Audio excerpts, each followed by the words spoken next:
Hey guys, Key here for TheButtonSmashers.com, and this is our review for Valkyria Chronicles 4.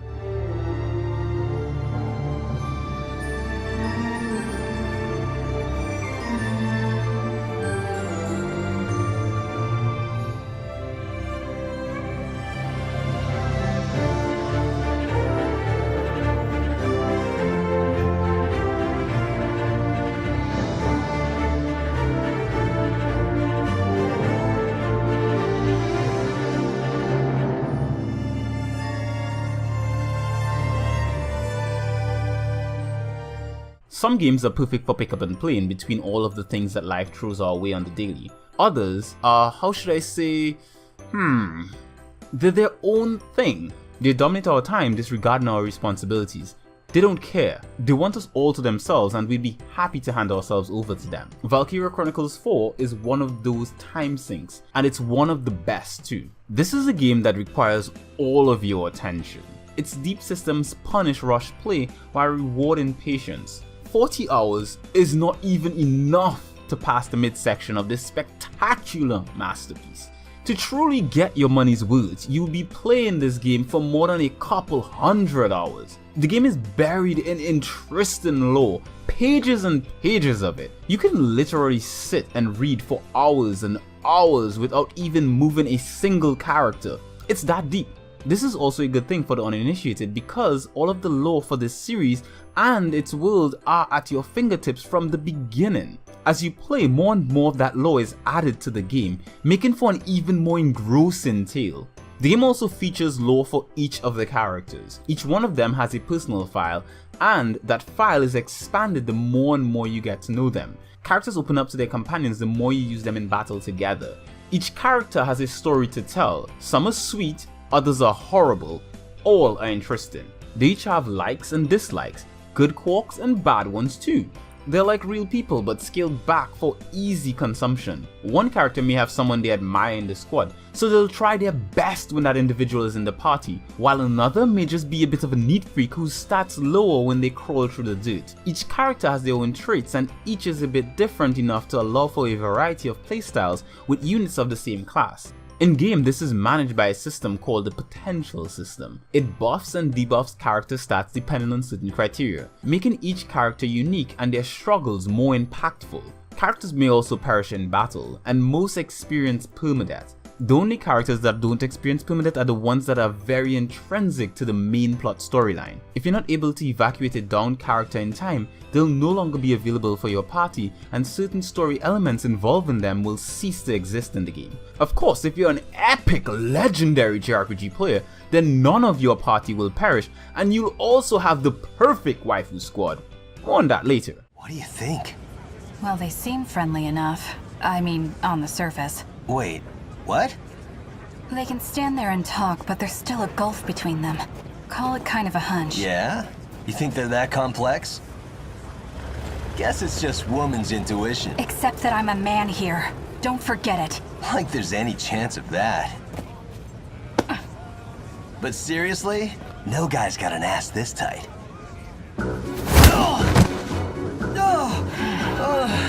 Oh, come on! What the hell was that for?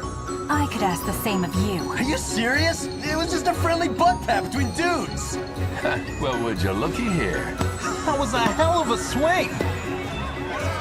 Characters have subplots called squad stories which play out as their own chapters with multiple characters getting to know each other. Completing these will not only provide much needed exposition on each of the characters involved, but also provide them with new potential. A character's negative potential can become a positive one just by completing a squad story involving them. What helps these squad stories and the main stories even more is the exceptional voice acting. The entire game is voiced in English, and I highly recommend the English dub.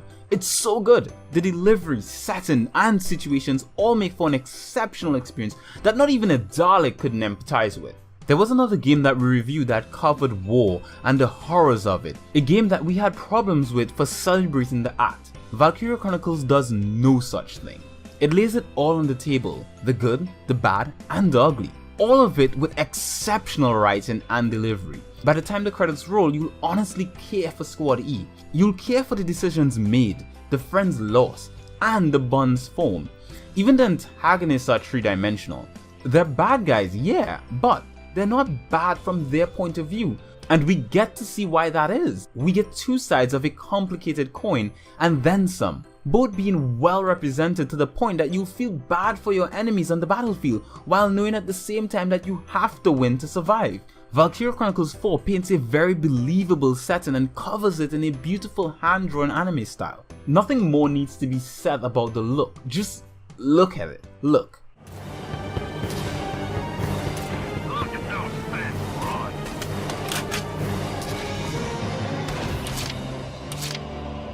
Can I do this?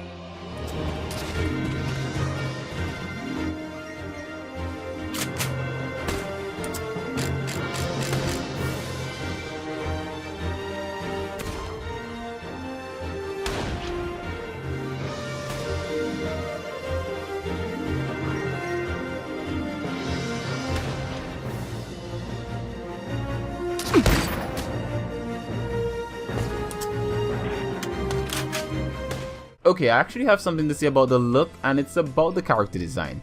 Have you seen my waifus? The character design is amazing, right? And you get to choose who is and who isn't in your squad. So you can pretty much do what I did and drop all the nuts, unless of course they needed for acquiring some squad story or something like that, and create the perfect waifu squad. Of course, Kai is best girl, for obvious reasons, and so she must never fall in battle. Everyone else, waifu. Oh, and I've got a bit of a problem with this game. Why can't I move the camera on the character's skirts? This must be a mistake, something that will be fixed by a day one patch, right? I keep telling myself this every night before I go to sleep, or I can't sleep. That's right, stamp my P-Life card. On a more serious note, the game does have its flaws, which are unfortunately ones that seem to be like minor oversight more so than anything else. One is the disjointed way in which the story is delivered to the player. It's broken up into chapters, and these chapters are then broken up into segments which sequentially follow each other, most of these being visual novel sections with anime cutscenes stuffed in between. Now this may not seem like an issue just yet, so allow me to explain. Each of these segments require you to select them, then when it finishes, you return to the menu screen and then select another. This is such a major waste of time, and it holds up the pacing of an otherwise excellent story. The other issue is also attached to the story delivery, and it's associated with the fact that the game does not have an autoplay feature. You sit and you click for each sentence, one by one. It would have been much better if we could have hit the autoplay and relax as we watch what is basically a really good anime till the gameplay sections arise. However, this is not the case. As I mentioned before, these are minor issues, but issues nonetheless. As for the gameplay, it consists of the series' staple turn-based battle system. Players are given a set amount of moves to make per turn, and any unused moves roll over into the next turn for a total of 20 moves. Each unit can be moved multiple times per turn, but they lose more and more of their mobility with each move thanks to a system called AP. This system uses a meter to depict how mobile a unit can be. Different units deplete this meter at different rates, scouts being the most mobile of them all. Units can then attack during each move as long as they have the ammunition to do so, and each unit is also capable of healing themselves or others. They also have different range and capabilities thanks to their equipment, stats, and class. Units each have different individual stats, but they all level up as a part of their class. The classes consist of scouts, shock troopers, lancers, engineers, snipers, grenadiers, and tank units. Each unit type, excluding the tank units, are capable of leveling up through training back at your base. You do this by using XP gained by completing missions. As you level up units, you gain more potential, abilities, and orders. These orders can then be used in combat by the commander of the squad and allow for swaying the tide of battle using a certain amount of moves during that turn. Orders include healing units, raising stats, and doing very interesting things in battle. I won't spoil what these interesting things are, but you'll have an idea of what I mean by the time you get to chapter 8 if you play the game. Okay.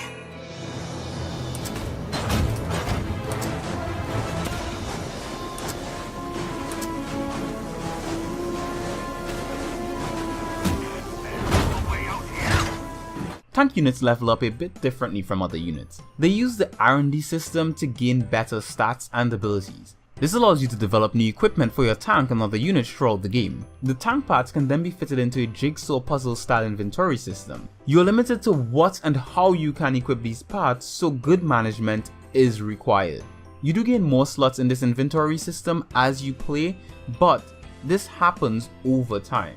When in battle, you're able to maneuver your units across the battlefield in many interesting ways. Crawling through grass prevents enemy units from targeting your units, excluding scouts. This is because scouts can see hidden units once they are close enough to them. Units can also crouch behind cover, increasing their defensive stats, and they can climb ladders or interact with numerous things in the environment. Units can also team up for more attacks and increase their mobility thanks to the command option. This is usable by high-ranking officers in your unit to have up to 2 other units follow them. Elements like weather and fire also affect units in different ways. For example, only tank units and units using special orders can travel through flames, while blizzards can lower accuracy along with visibility. Most missions boil down to basically capturing the enemy's base, but there are some truly interesting ones like the chase missions where your team is being chased by insurmountable odds and allies are dropping left, right and center.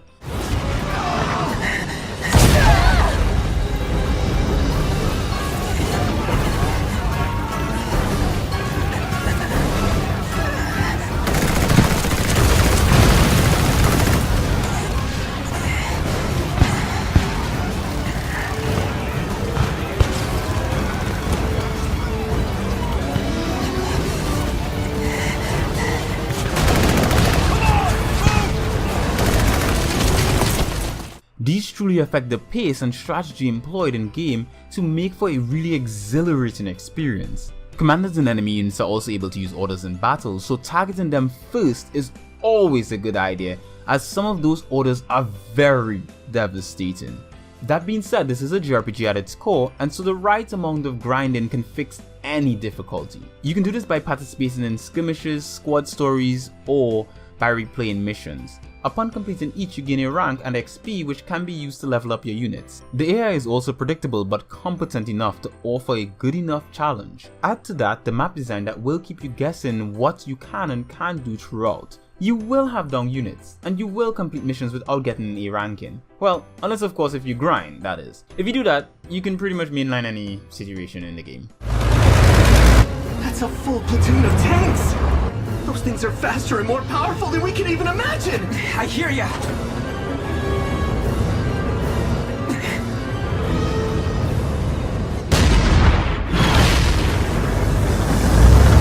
Damn! These guys are like nothing we faced, like lightning. Are they really that good? Claude! I got Raz's channel back! They're on the line! Come in! You safe?